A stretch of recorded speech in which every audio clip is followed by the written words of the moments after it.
during the Maidan, I thought about, are neo-Nazis starting to storm Kiev? Everything I wrote was factual. And I got attacked actually in an editorial in the New York Times when I was called Putin's useful idiot, simply because what I said echoes what Russia's saying, because Russia's deeply concerned about having Nazis on their doorstep. We're not. We have funded the Azov Battalion. We provided them with weapons. The Azov Battalion is a neo-Nazi militia in Ukraine. They wear SS logos. The Wolf's Angel logo is their logo. They Sig Heil. They wave Nazi flags. They're deeply inspired by the ideology of National Socialism. It's because, Ukrainian nationalism is anti-Russian, and the Ukrainian nationalists fought on the German side in World War II, but they've taken it to the next level, to the point where they are involved in attacks on migrants and displays of open fascism in the streets. And we funded them for the same reason that we have funded jihadists.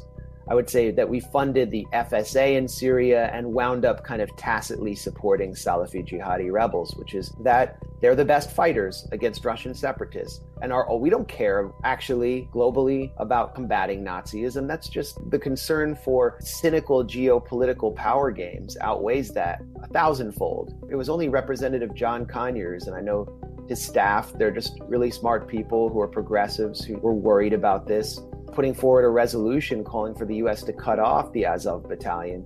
It actually happened, and it happened after the Pentagon fought that resolution tooth and nail. At this point, I see my role and our role as just kind of shaping the contours of the debate.